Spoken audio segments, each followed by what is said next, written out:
Merhabalar, hoş geldiniz. Bugün Mardin Dergeç ilçesindeyiz ve buranın kilisesine gelmişiz.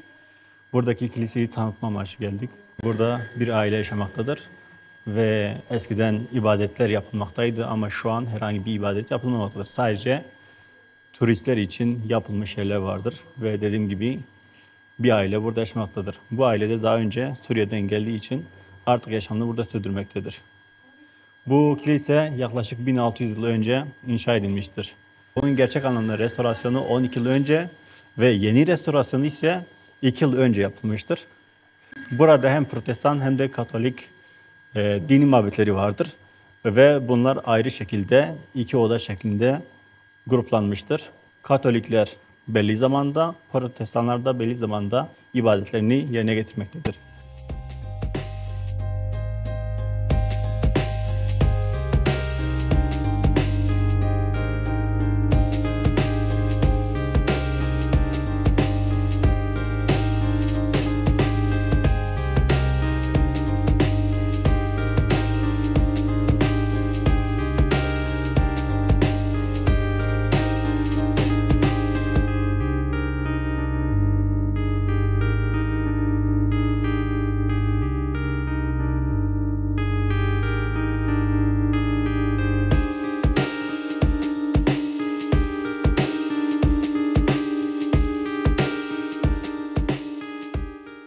Bu kilise dediğimiz gibi ikiye ayrılmaktaydı.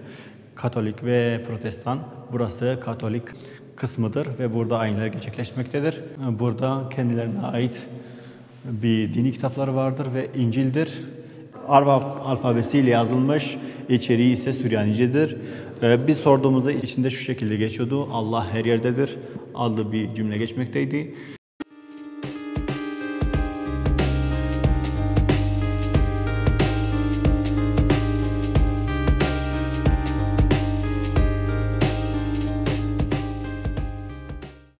Bu da Mardin Dergeç Kilisesi'nin kendisine ait mezarlığıdır. Burada yaklaşık 1000 aileye ait bir mezar bulunmaktadır.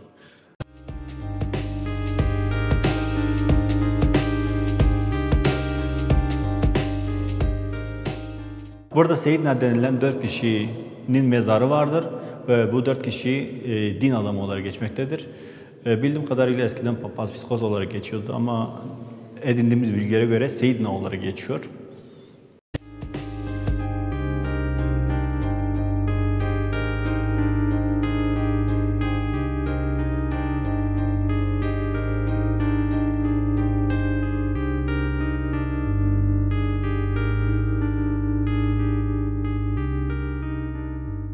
Protestan kısmında iki oda olarak geçmektedir. Birinci odası burası ve ikinci odası sol taraf olarak geçmektedir. Kendisine has mimarisi bulunmaktadır. Ayrıca burasının daha önce Katolik ve Protestan kilisesi birbirinden ayrılmaktaydı ama şu anki durumda damları bitişik olması nedeniyle birleştirilmiştir. Mimarisine baktığımızda tamamen taşlardan yapıldığını görmekteyiz.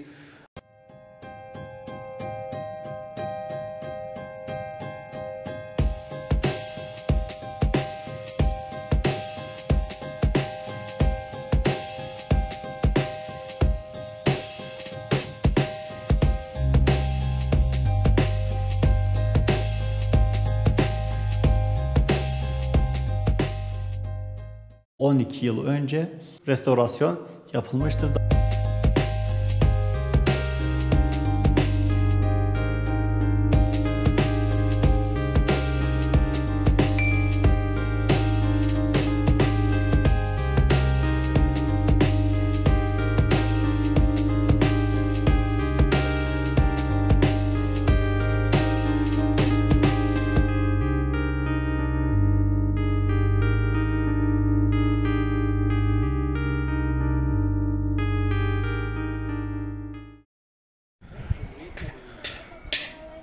Burası bir kısım ve şurası da Cumhuriyet döneminde yapılmış bir camidir. Özellikle 1924 ile 1930 arası.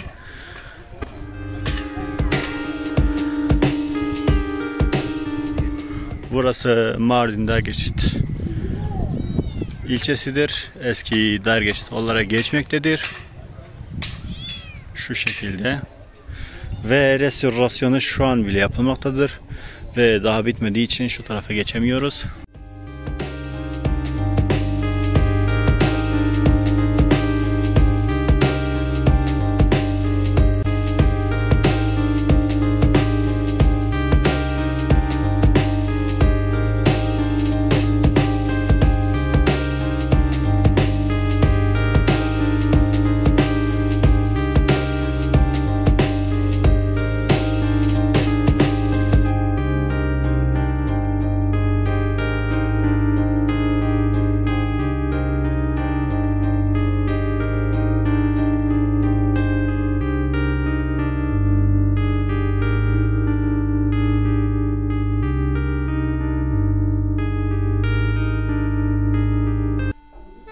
ji bo vîdeoyên halo hûn dikarin me parve bikin ji heval hogirê xwe re jî pêşniyar bikin de ku em bi hev re mezin bibin. Bimînin xêr û xweşiyê de. Dem baş.